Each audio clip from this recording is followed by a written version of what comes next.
joining us.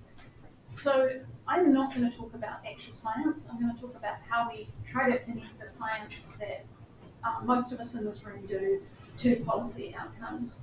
And I'm specifically going to talk about the IGUS program, which is the Integrated Global Greenhouse Gas Information System program run out of WMO. I've listed all the authors on these guidelines that I'm going to talk about on here. You can see that this is really a community effort. And so that's kind of what I want to talk about, what we're trying to do as a community to do a better job of communicating what we know about emissions. Should I be pointing this? Is that the screen? There we go. So I think we're all pretty well aware that there's a lot of efforts to mitigate emissions around the world. The point I want to make here is that we have international agreements, we have the Paris Agreement and everything that goes with that, but we also have these smaller scale efforts. So we have national efforts, and we have urban efforts, and regional efforts, and all of those require greenhouse gas information at different scales. It's really not good enough to just have national annual totals. If we actually want to mitigate emissions, we need to know something about emissions at those finer scales, and particularly for cities, which is where most emissions happen. And eventually, let me just read.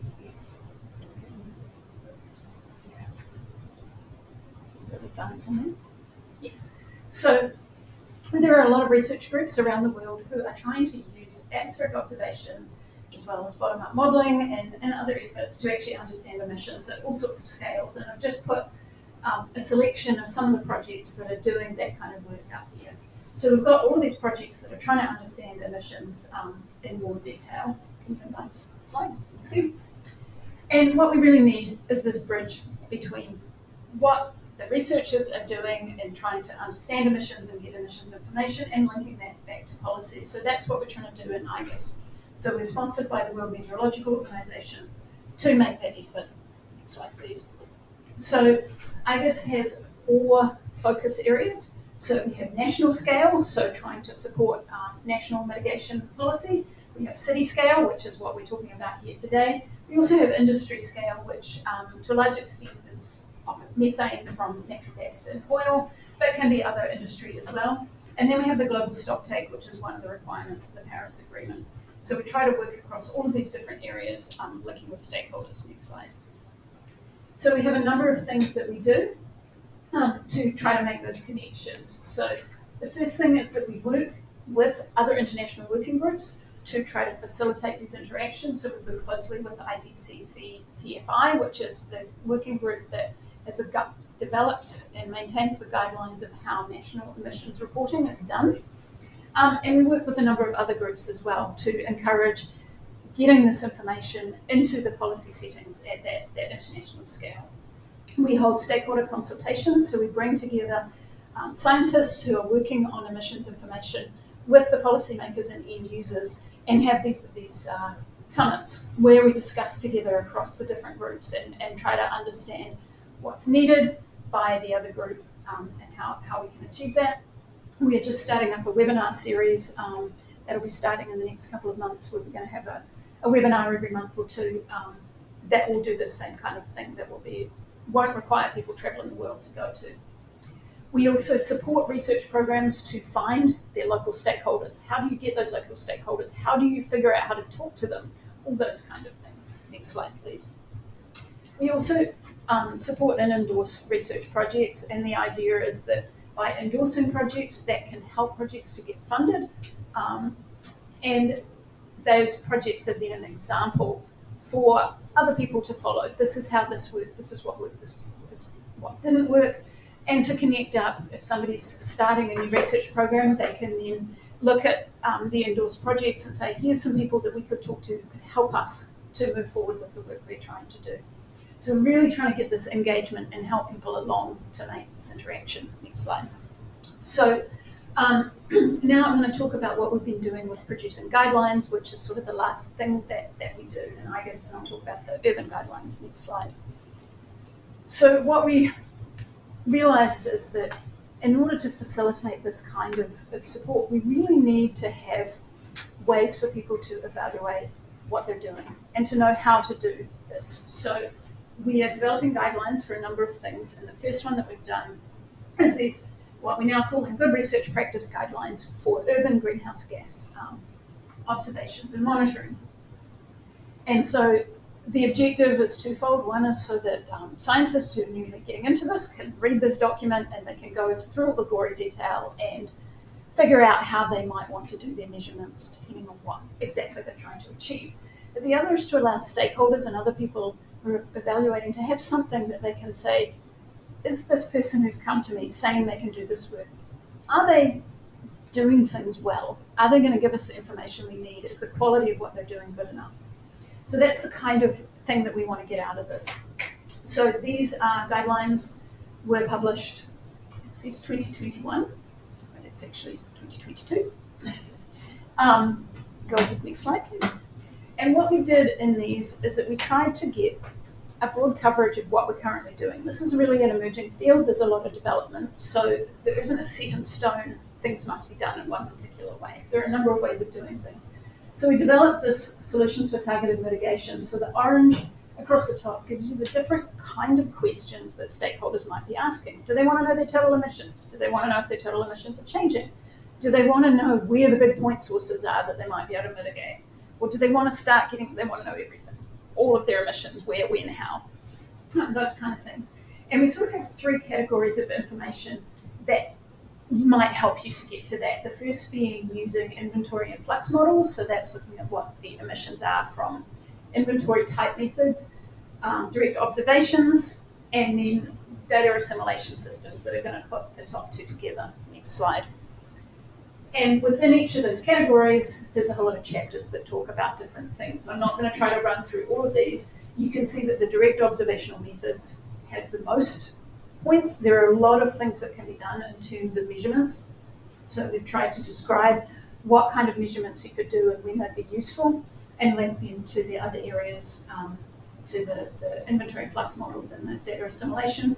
And at the bottom, really key, we've also tried to give some guidance about data management and so forth, which if you forget about that, obviously becomes a problem later on. Next slide, please. So where are we at with these? As I said, these were published last year. We went through quite a long process of getting the community together, drafting these guidelines, going out for public comment, and then we published last year. And what we want to do is to revise these guidelines every couple of years so that they keep up and they can evolve through time as the science changes. So we have now reached the point where we need to start working on the first edits for the second edition of these. And so starting next month, we're going to begin drafting what the second iteration will look like. So if you are interested in being involved in this, or you have somebody else you want to volunteer to be involved, then please do be in touch, because as I said, this is really a community effort, and it only works if it's a community effort. So we very much want people's feedback, and particularly if you haven't been involved before, you can give some really useful guidance. Next slide, please. The last thing that I want to mention is I've talked about the urban guidelines. We're also working now on guidelines for the national scale. And those are planned for early next year. Those are in the final stages of drafting. So if you're interested in that, I've put the names of people you can contact, or you can ask me afterwards.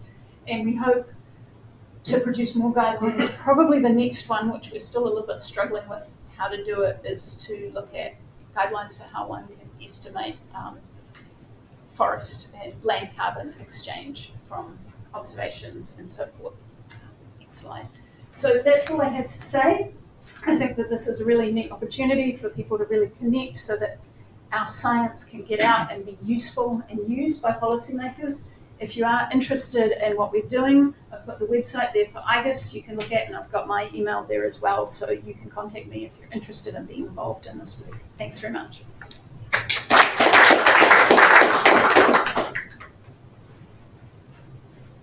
Time? Thanks, Jocelyn. You kept very well to time. Do we have some questions for Jocelyn? Well, I'm going to take my prerogative as chair and ask you a very, very simple question straight up. You had different coloured stars when you had your map of the sort of IGUS projects. do they mean something? Yeah, they're the different, whether we're looking at national scale, city scale, industry scale. Sorry. Yeah. No, Sorry. right. It's working. Yeah, so there's quite a few city projects, a smaller number of projects working at the national scale. And there's actually a lot of industry scale work, but not a lot of that is, because it's with methane, a lot of that is not on IGUS, but there's another program called IMEO that is run out of the United Nations Environment Program. Yeah, thank you. We have a question over here.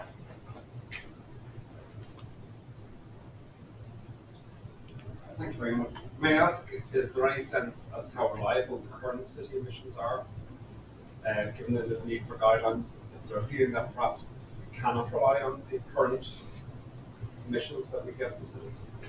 I'm looking at Kevin sitting up here because he's actually written a very nice paper that I refer to when that question comes up with, is that what cities typically currently report is whole city emissions at a national level.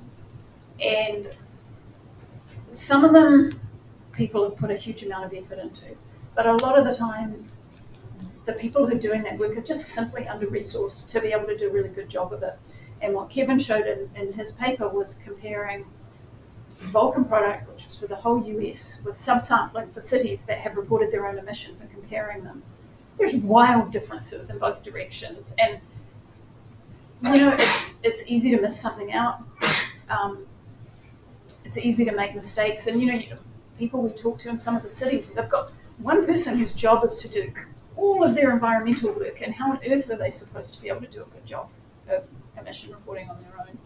My personal opinion is that the way forward is not to expect every city to produce their own emission inventory and have to go out and find someone to do it for them, but that we should have some sort of larger scale system that might be nationally supported to get consistent information for every city so that they can be more reliable. And that's really where I think we should be heading.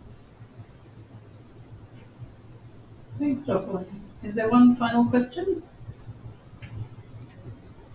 If not, I think we'll take the opportunity to move over to the next speaker, so we keep nicely to time.